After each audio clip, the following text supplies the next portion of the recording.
क्या हम अंतिम समय की दुनिया में जी रहे हैं? अगर ऐसा है तो बाइबल इस समय के बारे में क्या बताती है? ये युद्ध के दिन, विनाश के, बिना विश्राम के, झगड़े, धोखा और अराजकता के आने वाली बातों के लिए तैयार होने के लिए यीशु ने हमें भविष्यवाणी दी है, जिससे हम प्राथमिकता की ओर ध्यान दे सकें, अपने चरित्र को निश्चित कर लें। अनिश्चितता के इन दिनों में जैसे तैसे जीने के बजाय हमें आगे बढ़ना होगा। उसने ये जानकारी हमें इसलिए नहीं दी कि हम आने वाली बातों से डर जाएं या अंतिम समय के संसार से भयभीत हो जाएं, लेकिन यीशु ने हमें ये संदेश दिया है ताकि हम इसका सामना कर सके भरोसे के साथ और आशा के साथ। हमारे आसपास की परिस्थितियां शायद बहुत ही विनाशकारी दिखाई दे और भविष्य अंधकार में दिखें, लेकिन ये हमें मजबूत बनाए और तैयार कर दें कि हमारे आसपास के संसार में हम ज्योति हो जाएं। अंतिम समय का संसार। हेलो, मैं हूं डेविड जर्माया। मेरी वर्तमान की सीरीज जिसका नाम है अंतिम समय का संसार, इसमें हम अंतिम दिनों के बारे में यीशु की भविष्यवाणी का अध्ययन कर रहे हैं। मसीह ने बताया कि उसके पीछे चलने वाले अंतिम समय के संसार में क्या अपेक्षा कर सकते हैं, जैसे कि युद्ध, अकाल और सताव भी। पर उसने धोखा देंगे ये भी कहा था। ये तो बड़ा अजीब दिखता है कि यीशु ने इस लिस्ट में धोखा देंगे ये भी जोड़ा है, लेकिन सच में देखा जाए तो धोखे में ही बहुत से पापों की जड़ हम देख सकते हैं। अंतिम समय का संसार इसी तरह से होगा जहां पर बहुत कुछ टूट जाएगा, जिसमें टूटा भरोसा भी है। और आज के संदेश में हम सीखेंगे कि कैसे विश्वास योग्य बने रहें, केवल परमेश्वर के लिए नहीं लेकिन ऐसे समय में एक दूसरे के लिए भी। कैसे हम ऐसे बदला लेने या पलटा देने के विचार में आ जाते हैं जबकि हमें कोई धोखा देता है। और जैसे कि धोखे से भरे इस संसार में हमें ये मौका मिला है कि हम परमेश्वर के प्रेम को चमकाए और अनुग्रह और क्षमा को भी। तो मेरे साथ में जुड़िए जैसे हम यीशु के वचनों का अध्ययन करते हैं आज के हमारे इस प्रोग्राम दिशा परिवर्तन में।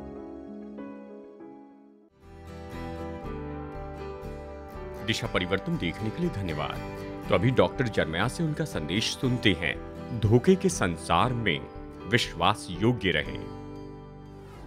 एक पब्लिक पार्क में एक आदमी जा रहा था। फायरफैक्स काउंटी वर्जीनिया में वो संसार का सबसे खतरनाक जासूस नहीं दिख रहा था। मध्यम उम्र का, मध्यम वर्ग का बड़ा अजीब सा आदमी था। अगर उसे गौर से देखा तो बस उसके हाथ में प्लास्टिक बैग दिख रही थी। क्या आप देख पा रहे हैं या नहीं? Robert Hanssen FBI agent top security clearance के हैं। उन्होंने कहा पिछले 2 दशकों से वो अपने देश को धोखा दे रहे हैं। वो डबल एजेंट थे। 1985 से शुरू करते हुए उन्होंने अमेरिका की हजारों गुप्त फाइल्स रशियंस को बेच दी। उसमें अगर न्यूक्लियर वॉर होता है तो किस तरह से मिलिट्री का प्लान होगा ये भी बताया गया। उन्होंने अमेरिकन ऑपरेटिव को धोखा दिया और उनमें से कुछ को रशियंस लोगों ने मार दिया। उन्होंने रशियंस को ऐसे करोड़ों करोड़ों डॉलर में गुप्त बातें बेच दी जो रशिया उनकी तरफ से जानना चाहता था। हैंसन तो नहीं जानते थे, लेकिन FBI उन्हें उस दिन देख रहा था। फरवरी 18, 2001 में जब उसने डेड ड्रॉप डिलीवरी की फॉक्सटोन पार्क के ब्रिज के नीचे, तब उसे पकड़ा और हथकड़ियां पहनाई। हैंसन जब पकड़ा गया तो उसने बस एक ही सवाल पूछा, तुम्हें इतना समय क्यों लग गया? 1985 से लेकर 2001 तक रॉबर्ट हैंसन ने अपने देश को बार बार धोखा दिया था। FBI के अफसरों ने जब उसके धोखा देने के बारे में विवरण दिया तो इस तरह से कहा, FBI एजेंट का इस तरह से धोखा देना, जिसने कानून मानने की शपथ ली थी, लेकिन खास करके हमारे देश की रक्षा करने की जो शपथ उसने ली थी उसने वही तोड़ दी है। उनके इस तरह के अपराधी काम के लिए उन्हें गंभीर दंड देना चाहिए ऐसे देश के द्वारा जो कि कानून व्यवस्था का पालन करता है। FBI जिसे भी दर्शाता है उन सभी लोगों के दिल को इसने तोड़ दिया है। ऐसे 28,000 स्त्री और पुरुष हैं जो कि FBI में काम करते हैं, जो प्रतिदिन अपने देश के लोगों के भरोसे और विश्वास को प्राप्त करते हैं। सच में ये बहुत ही कड़वा शब्द है जो इस व्यक्ति को दिखाता है कि उसने भरोसे को तोड़ दिया। रॉबर्ट हैंसन जैसे लोग इतिहास की किताबों में हेडलाइन बन जाते हैं, लेकिन कितने लोग जानते हैं कि धोखा देने का काम प्रतिदिन होता है, हर दिन, राजनीति में हो या व्यापार में हो या फिर जीवन में हो। जब मैंने इस विषय का नाम लिया तो शायद आपको जब धोखा दिया गया उस समय के बारे में सोच रहे हों, जब किसी ने आपको धोखा दिया और आपका भरोसा तोड़ दिया और इसके कारण आपका दिल भी टूट गया। तो अंतिम समय के संसार से इसका क्या संबंध है? खैर, यीशु ने मत्ती 24:10 में कहा है, तब बहुत से ठोकर खाएंगे और एक दूसरे को पकड़वाएंगे और एक दूसरे से बैर रखेंगे। ये बताया है। यीशु ने कहा, जब मेरे वापसी के समय के तुम करीब आ जाओगे तो धोखा देने की ये बात तो हमारी परंपरा में बहुत ही सामान्य होती जाएगी। इससे बड़े दर्द की बात नहीं है कि किसी ने हमें धोखा दिया है। अगर कोई पूछे कि क्या आपको किसी ने धोखा दिया, तो मैं कहूँगा जी हाँ। भावनात्मक रूप में देखा जाए तो धोखा बहुत मजबूत शब्द है। हम हल्के रूप में इसे नहीं कहते हैं। कई बार ये धोखा इतना पीड़ादायी होता है, और खास करके जब ये हमारे शत्रुओं से नहीं आता पर उनसे आता है जिन्हें हम अपना दोस्त मानते हैं, और यहाँ तक कि हमारे परिवार से भी। लोग हमें धोखा नहीं दे सकते हैं जब तक कि हम अनुमति न दें, और अपनी सुरक्षा को नीचे रख देते हैं, और हम सारी सुरक्षा को नीचे रखकर उन पर भरोसा रखने लगते हैं। धोखा देने से हम सच में बहुत ही बुरा महसूस करते हैं। यह हमें जख्मी करता है क्योंकि हमें लगता है हमें डबल क्रॉस किया गया है। शायद आपने ऐसे ही कुछ गुप्त विचारों को बताया होगा, किसी को बताया और उन्होंने आपको धोखा दिया, आपका भरोसा तोड़ दिया। उन्होंने उसे बताया जिसके बारे में आप सोचते थे ये न जाने। शायद आपने किसी को एडवांस दिया किसी काम के लिए, पर उन्होंने एडवांस लेकर भी काम नहीं किया। इससे भी ज़्यादा दर्द की बात तो ये होती है जब आपका जीवन साथी आपको धोखा देता है, या आपका भाई आपसे झूठ बोलता है। कई लोगों को लगता है उन्हें धोखा दिया गया उनके माता पिता के द्वारा, जिनसे आप प्रेम करते और आदर करते हैं, या बिजनेस पार्टनर आपको धोखा देता है। सच बताऊं तो मुझे नहीं लगता कि जीवन में इससे भी बुरा कोई दर्द हो सकता है, यानी करीबी लोगों के द्वारा धोखा दिया जाना। मेरे मित्र फिलिप वॉल्ड्रेप ने इस तरह से लिखा। उन्होंने कहा, ऐसे अनुभव के बाद में संसार तो बिल्कुल अलग जगह बन जाती है। आपने जो सोचा था ये तो उससे भी ज्यादा अंधकार और क्रूरता से भरा है। हर रात जब लोग सोने के लिए जाते हैं तो उसके पहले सोचते हैं कि आज मुझे इस व्यक्ति ने धोखा दिया है, और ये दर्द काफी समय तक रहता है। बहुत से लोग क्षमा मांगकर आगे बढ़ना चाहते हैं, पर यह मुश्किल और बहुत पीड़ादायी है, और ये एक लंबी क्रिया है। अब धोखे की तस्वीर बहुत पहले से ही है। मैं आपको बताऊं, कोई हमें धोखा दे रहा है, इसमें कोई नई बात नहीं है। कोई आपके साथ बुरा व्यवहार करता है, मैं इस तरह से कहता हूं, धोखे का पाप तो मानव इतिहास की शुरुआत से ही है, जब प्रधान दूत लूसीफर अपने सृष्टिकर्ता के विरुद्ध में हो गया और बहुत से स्वर्गदूत उसके पीछे चले। तब से लेकर मानव इतिहास में धोखा तो हमेशा ही बना हुआ है। ये मानवता के साथ जुड़ गया। आदम और हवा को शैतान ने धोखा दिया। कैन ने अपने भाई हाबिल को धोखा दिया। याकूब ने अपने भाई एसाव को डबल क्रॉस किया। सोचिए याकूब को कैसे लगा होगा जब उसके अपने भाइयों ने उसका रंग बिरंगा बागा उतार दिया और उसे गुलामों के रूप में बेच दिया। दलाइला ने शिमशोन को धोखा दिया। दाऊद के भजन तो ऐसे बातों से भरे हैं जहां पर उसे बहुत बार धोखा दिया गया, और यहां तक कि दाऊद के अपने बेटे अबशलोम ने उसे मारना चाहा था।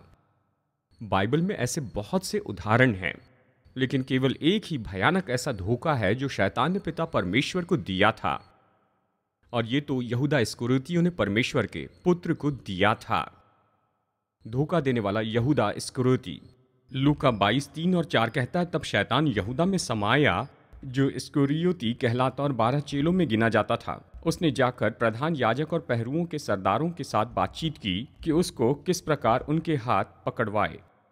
जब भी हम बाइबल में यहूदा के बारे में पढ़ते हैं तो हमेशा उसके बारे में ये छोटा वाक्य तो कहा जाता है।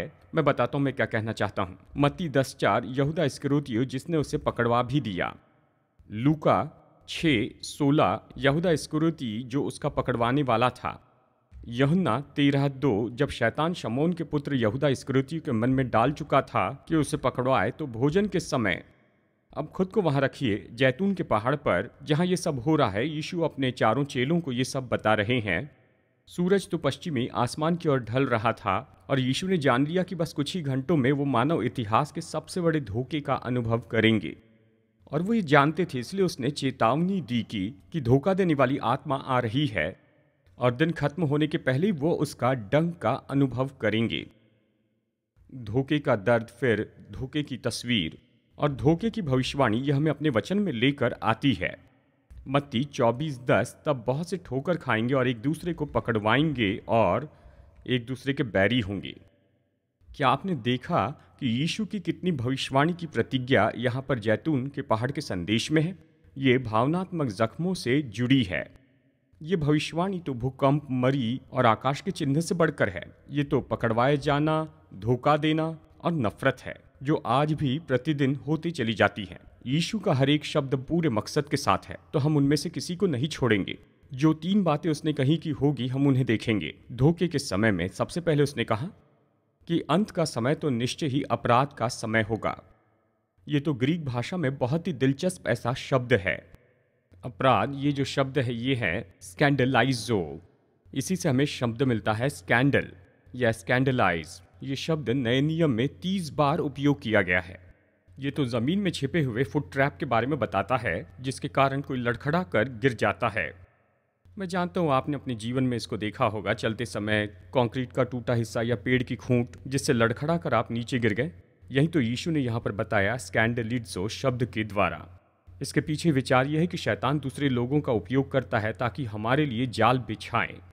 एक अनुवाद इस तरह से कहता है कि तब बहुत से पाप में पड़ जाएंगे। उदाहरण के लिए, जब कोई विश्वासी पाप की किसी आदत में फंस जाता है तो वो ये कोशिश करते हैं कि दूसरों को भी उसी मार्ग पर लाए। कि आपने जाना कि पाप कंपनी चाहता है, पाप अकेला नहीं रहना चाहता, क्योंकि कंपनी ये महसूसीकरण देती कि हाँ सब ठीक है। जब प्रचारक वचन की मजबूत शिक्षा से हटने लग जाते हैं तो दूसरे लड़खड़ाते हैं।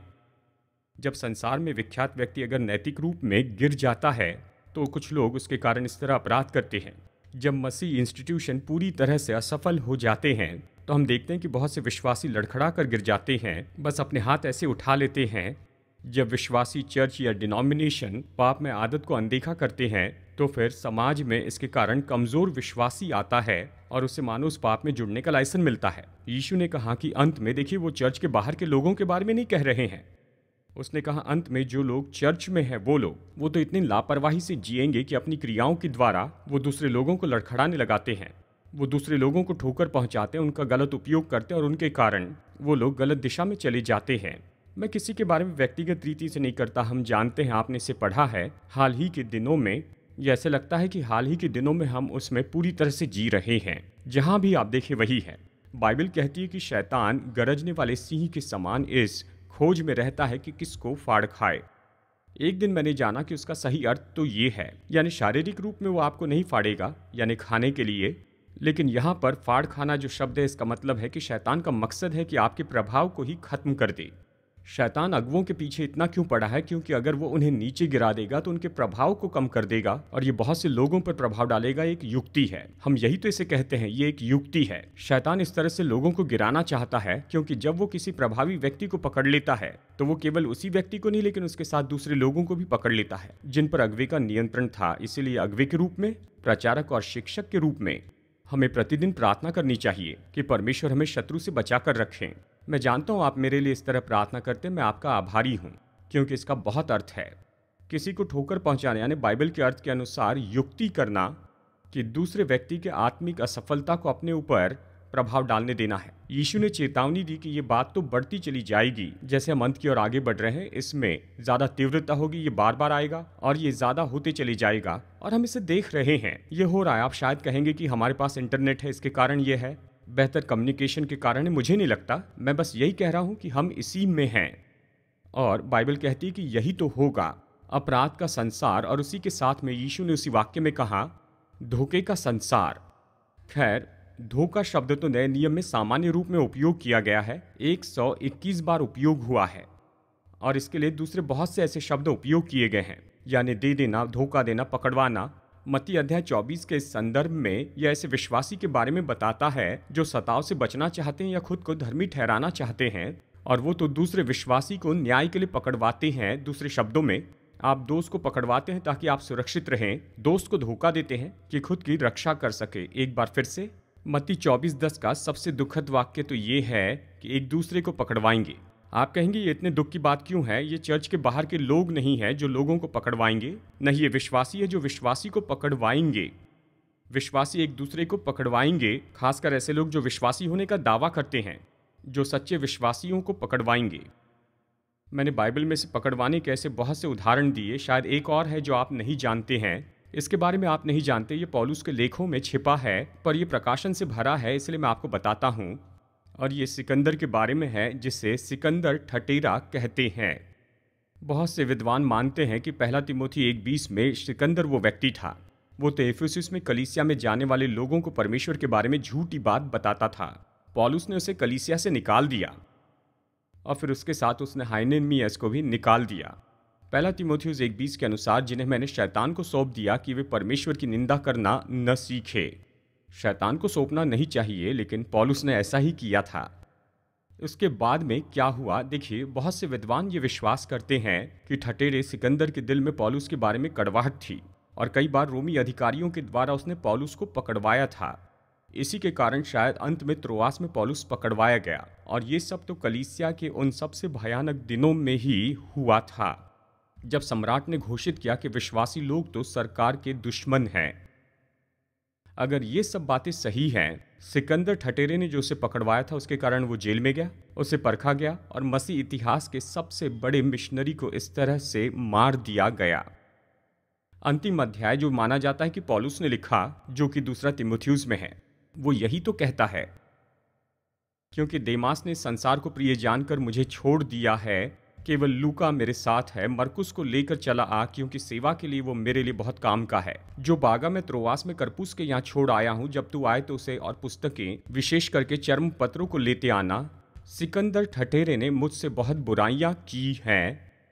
प्रभु उसे उसके कामों के अनुसार बदला देगा। तू भी उससे सावधान रहे, क्योंकि उसने हमारी बातों का बहुत ही विरोध किया है। मेरे पहले प्रतिवाद के समय किसी ने भी मेरा साथ नहीं दिया, वरन सब ने मुझे छोड़ दिया था। पौलुस कभी नहीं भूला सिकंदर ठठेरे ने क्या किया। मुझे पता नहीं उसने क्या किया, पर गहरी चोट पहुंचाई। मुझे पता नहीं वो सही था या नहीं। मैं जानता हूं उसने पौलुस को चोट पहुंचाई, उससे धोखा दिया। हम वर्तमान में देखते हैं कि विश्वासियों को धोखा दे रहे हैं परिवार के सदस्य या पड़ोसी, यहां तक कि नामधारी विश्वासी भाई और बहन भी। यह ऐसे सुनाई देता है कि क्लेश काल में कैसा होगा कि बुराई तो बेशुमार बढ़ती जाएगी और एंटी क्राइस्ट की मशीनें तो हर एक नए विश्वासी को ढूंढना चाहेगी और जबरदस्ती उनसे दूसरे विश्वासियों का नाम उगलवाएगी। और जैसे हमने देखा कि जच्चा की सी पीढ़ा तो उठ चुकी है, उनमें से कुछ तो शुरू होने वाला है। और फिर कहता है कि नफरत का संसार होगा। धोखा देना तो सच में बहुत पीड़ादायी है, नफरत तो उससे भी बुरी है। आप कहेंगे पास्टर, इससे आपका क्या अर्थ है? कोई युक्ति करके आपको धोखा देता है या शायद कमजोरी के कारण ऐसा करे, लेकिन वो आपसे नफरत करता उसके कारण ऐसा किया, तो ये बुराई का नया स्तर है। यीशु ने कहा, तब बहुत से ठोकर खाएंगे और एक दूसरे को पकड़वाएंगे और एक दूसरे से बैर रखेंगे। यहाँ पर दूसरी बार यीशु बैर के बारे में कहते हैं। वचन 9 में उसने बताया कि संसार हमसे बैर रखेगा। हमें ये पसंद नहीं, लेकिन हम इस बात को समझ सकते हैं। बाइबल कहती है अगर उन्होंने यीशु से बैर रखा तो हमसे भी रखेंगे, हम यीशु के अनुयायी हैं। वचन 10 में विश्वासी को चेतावनी देता है कि दूसरे विश्वासी उनसे नफरत रखेंगे, यानी मसीह की देह में नफरत होगी। और संसार के अंतिम समय में इस तरह की जो नफरत या बैर है बहुत ज्यादा बढ़ जाएगी, यहाँ तक कि स्थापित कलीसिया में भी उस समय कुछ विश्वासी तो नाजुक विश्वासी होंगे। और यूहन्ना का ये वचन पूरा होगा, जो कोई अपने भाई से बैर रखता है वो अंधकार में है और अंधकार में चलता है और नहीं जानता कि कहाँ जाता है, क्योंकि अंधकार ने उसकी आंखें अंधी कर दी है। धोखे का दर्द, धोखे की तस्वीर और धोखे की भविष्यवाणी। भविष्य में यही तो होने वाला है, ये भविष्य की परंपरा का भाग हो जाएगा। अगर आप उसे यहाँ वहाँ थोड़ा देखें तो हैरान मत हो जाइए। बाइबल कहती है ये तो शुरुआत है और भविष्य में ये और बढ़ता जाएगा। हालांकि हम यहाँ वहाँ उसके थोड़े भाग देख रहे हैं, लेकिन मैं नहीं चाहता कि संदेश को ऐसे ही छोड़ दूं। क्या करना चाहिए इसे बताए बिना ही। खैर, सबसे पहले अपने मित्र सावधानी से चुने। जब हम 13 या 19 के होते हैं तो हम अपने दोस्त कैसे चुनते हैं, ये बात बहुत ही हैरान करने वाली है। या किसी भी उम्र में आसानी से हम ऐसे गलत संबंधों में फंस जाते हैं। मैं जानता हूँ दोस्ती में उतार चढ़ाव तो होते हैं, पर हमें ऐसे दोस्त चाहिए जो परमेश्वर और हमारे साथ ईमानदार हो आखिरी समय तक। इसे सुनिए, नीति वचन 12:26 कहता है, धर्मी अपने पड़ोसी की अगुवाई करता है, परंतु दुष्ट लोग अपनी ही चाल के कारण भटक जाते हैं। क्या आपके दोस्त आपकी मदद करते हैं कि आप परमेश्वर के करीब आ जाए, या वो आपको परमेश्वर से दूर कर देते हैं? आपको यही सवाल पूछना चाहिए। जब मैं दोस्तों के साथ रहता हूं तो क्या वो मुझे ऐसे बनाते हैं कि मैं परमेश्वर से ज्यादा प्रेम करूं और बेहतर विश्वासी बनूं, या मुझे दूर कर रहे हैं परमेश्वर के लिए मेरे प्रेम से और विश्वासी होने से? नीति वचन का एक और अनुवाद इस तरह से कहता है, मित्र सब समयों में प्रेम रखता है और विपत्ति के दिन भाई बन जाता है। जब आप मुश्किल में से जाते हैं तो आपके दोस्त के साथ क्या होता है? क्या वो आपकी मदद करते हैं, आपको प्रोत्साहित करते हैं, या फिर आपको खींच कर दूर ले जाते हैं? हमें इन सारी बातों को देखना चाहिए। हमें देखकर कहना चाहिए, देखो ये तो दोस्त यहाँ है और चाहे कुछ भी हो जाए कोई बात नहीं। हमें ऐसे दोस्त चाहिए जो हमारे लिए ईमानदार हो, दोस्त जो हमें सच्चाई बताए, ऐसे दोस्त जो हमें गलती करने से बचा कर रखेंगे। एक नीति वचन है, जो घाव मित्र के हाथ से लगे वो विश्वास योग्य हैं, परंतु बैरी अधिक चुंबन करता है। ये बातें बहुत ही ज़रूरी है ताकि हम लड़खड़ाए नहीं और ना ही किसी तरह से धोखा खाए कि हम ऐसे विश्वास योग्य लोगों के साथ में मित्रता रखें जो यीशु मसीह के लिए पूरी तरह से समर्पित हैं। अगर वो उसके साथ ईमानदार है तो सोचिए वो आपके साथ ईमानदार होंगे। यही तो चाबी है, यही परीक्षा है। ऐसे लोग ढूंढिए जो यीशु के लिए ईमानदार हैं, उन लोगों से जुड़िए और वो आपसे ईमानदार होंगे। तो अपने मित्र सावधानी से चुनिए और अपने उद्देश्यों पर बने रहें। यीशु के बारे में ये दिलचस्प है, जब यीशु पकड़वाए गए तो उन्होंने क्या किया, आप इसे पढ़िए, आप ये पाएंगे कि उसने पकड़वाया जो उसके साथ में रहता था। चलिए मैं बताता हूँ। यीशु जानते थे कि यहूदा ऐसा करेगा और ऊपरी कोठरी में आखिरी भोजन के समय में यहूदा वहाँ पर था और यीशु ये जानते थे। वो जानते थे यहूदा ये करेगा, लेकिन ये सब होने के पहले यीशु को कुछ काम करने थे। वो जाकर कहीं छिपे नहीं, किसी से मदद नहीं मांगी। बाइबल कहती है उसने अपने चेलों को अपने जीवन का सबसे महान संदेश दिया। किद्रोन की तराई में बाइबल में लिखी हुई यीशु की सबसे बड़ी प्रार्थना हम देखते हैं यूहन्ना 17 में। पकड़वाए जाने के उस समय में यीशु अपने पिता के उद्देश्य पर गौर करते रहे। वो जानते थे ऐसा होगा, हम नहीं जानते कि यह ऐसा होगा। यीशु जानते थे कि ऐसा होगा, तो उसने सबसे बड़ा संदेश दिया और सबसे बड़ी प्रार्थना की और बस आगे बढ़ते चले गए। जानते हैं हमें यही करना चाहिए। यहूदा ने पकड़वाया और उसके बाद यीशु को बंदी बनाया गया। यीशु तो स्थिर रहे और हमेशा अपना काम करते रहे। उसने पकड़वाने वाले से बदला नहीं लिया, यहाँ तक कि क्रूस तक वो आगे बढ़ते चले गए। इब्रानियों कहता है कि यीशु ने उस आनंद के लिए जो उसके आगे धरा था, लज्जा की कुछ चिंता न करके क्रूस का दुख सहा और परमेश्वर की दाहिनी ओर जा बैठा। जब आप धोखा खाते हैं तो आप अपने मन में विचार करते हैं कि परमेश्वर ने मेरे साथ ये क्यों होने दिया। आप अपने ही केस में लड़ते हैं। बाइबल कहती है कि धोखा तो आएगा ही। जब कोई ऐसा कुछ करता है जिससे आपको चोट लगती है तो आप क्या करेंगे? लक्ष्य पर अपनी आंखें लगाएं और आगे बढ़ते चले जाएं। जब आप ऐसा करेंगे तो आप ये पाएंगे ये ऐसा उपचार है जो आपने कभी सोचा भी नहीं था। अगर आप रुक कर विचार कर इस पर सोचने लगे, यह आपको उस खेल से बाहर निकाल देगा। आप नहीं चाहते कि ऐसा हो। यानी मित्र सावधानी से चुने और अपने उद्देश्यों पर गौर करें, ईमानदारी के पीछे चले। संसार में ये बातें तो उतनी विख्यात नहीं हैं क्योंकि इसके लिए अपने से बढ़कर दूसरों के बारे में सोचना पड़ता है, पर ईमानदारी की सुंदरता ये तो धोखे की कड़वाहट को घटा देता है। हम वचन में सुंदरता के सबूत देखते हैं।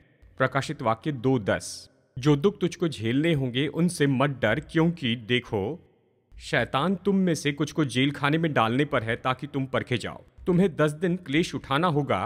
प्राण देने तक विश्वासी रहे तो मैं तुझे जीवन का मुकुट दूंगा। धोखे के संसार में हमें इतनी ईमानदारी बनाए रखना है जो दूसरों को प्रोत्साहित करें कि वो मसीह के प्रति अपने समर्पण में विश्वास योग्य रहें। आप गिरे नहीं, हिम्मत न हारे, पर भलाई करे। आपके साथ जो बुराई हुई अगर उसी पर केवल गौर करते चले जाएंगे तो आप दूसरी टीम के साथ में जुड़ जाते हैं। आप ऐसा नहीं करना चाहेंगे और शायद यही तो सबसे मुश्किल होगा। और मैं आपको ईमानदारी से बताता हूं कि जब मैंने इसे लिखा, मैं जानता था कि बाइबल में इसके बारे में कुछ वचन है, लेकिन मुझे ये पता नहीं था कि इस विषय पर जो काम है ये तो सच में बहुत ही ज़्यादा है। मैं ये आपको बताना चाहता हूँ क्योंकि शायद ये करना आपके लिए बहुत ही मुश्किल होगा। उसका प्रेम उंडेला गया, ऐसे वचन कहता है। यीशु से हम जानते हैं कि लोग हमें धोखा देंगे, ऐसे भी लोगों से जो खुद को विश्वासी कहते हैं। ये होगा, हम भरोसा रख सकते हैं। तो फिर हमें उन्हें कैसे उत्तर देना चाहिए? और देखिए, ये ऐसे सवाल हैं जिनके लिए बाइबल बहुत ही सरल जवाब देती है और वो इसे बार बार और बार बार देती है। नीति वचन अध्याय 25 वचन 21 और 22, यदि तेरा बैरी भूखा हो तो उसको रोटी खिलाना, और यदि वो प्यासा हो तो उसे पानी पिलाना, क्योंकि इसी रीति से तो उसके सिर पर अंगारे डालेगा और यहोवा तुझको इसका प्रतिफल देगा।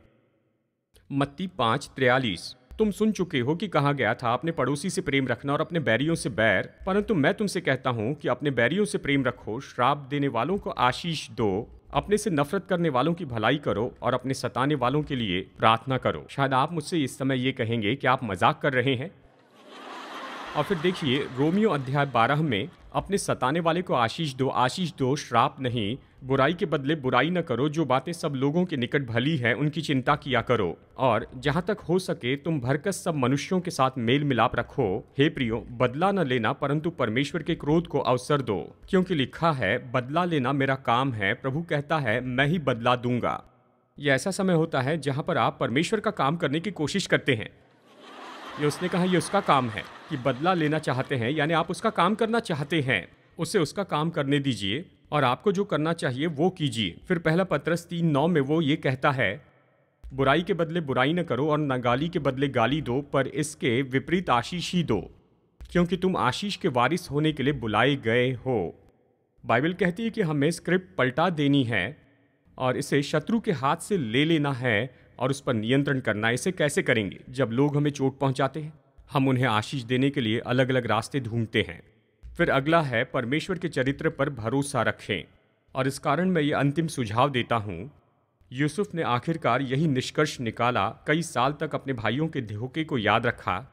मुझे ये पसंद है, उत्पत्ति 50 से, और आप इसे पसंद करेंगे। मत डरो, क्या मैं परमेश्वर की जगह पर हूँ? यद्यपि तुम लोगों ने मेरे लिए बुराई का विचार किया था, परंतु परमेश्वर ने उसी बात में भलाई का विचार किया कि बहुत से लोगों के प्राण बचे रहें।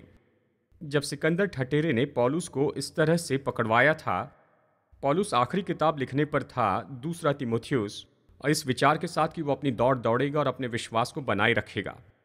और उस पत्री के अंत में इस तरह के शब्द हैं, प्रभु मेरा सहायक रहा और मुझे सामर्थ्य दी, ताकि मेरे द्वारा पूरा पूरा प्रचार हो और सब अन्य जाति सुन ले। आगे कहता है, मैं सिंह के मुंह से छुड़ाया गया और प्रभु मुझे हर एक बुरे काम से छुड़ाएगा और अपने स्वर्गीय राज्य में सुरक्षित पहुंचाएगा। उसी की महिमा युगानुयुग होती रहे। शायद यही चाबी है कि धोखे के उस समय में खुद को तसल्ली देना है। यीशु के अनुयायी के नाते वो ये पहचानना है कि हर एक व्यक्ति जो हमें छोड़ देता है, उसके प्रति परमेश्वर हमें बहुतायत से आशीष देते हैं। ऐसे लोग जो अपने लिए हमें नहीं छोड़ते हैं, ये तो कभी न खत्म होने वाला प्रेम है। दोस्त हमें असफल करेंगे, हम मनुष्य हैं। शायद आपके पास में ऐसी कुछ कहानियां हैं जिसे आप इस समय फिर याद करते हैं। ये आपके इतिहास का भाग न बनने पाए, वो आपकी परिभाषा न करें। दूसरे लोग आपके साथ क्या करते हैं उससे अपनी परिभाषा न बनाएं। मसीह के लिए आप क्या करते हैं, यही आपकी पहचान हो, ताकि दूसरे लोगों के लिए ये प्रेरणा हो। और हमेशा कहा जाता है कि यीशु के अनुयायी विश्वास योग्य और सत्य हैं, धोखे के संसार में भी। ऐसा बुरा संसार आपको लड़खड़ा कर, गिरा कर, खींच कर ले न जाए। तो इस हफ्ते आपका मार्चिंग ऑर्डर है कि विश्वास योग्य रहें।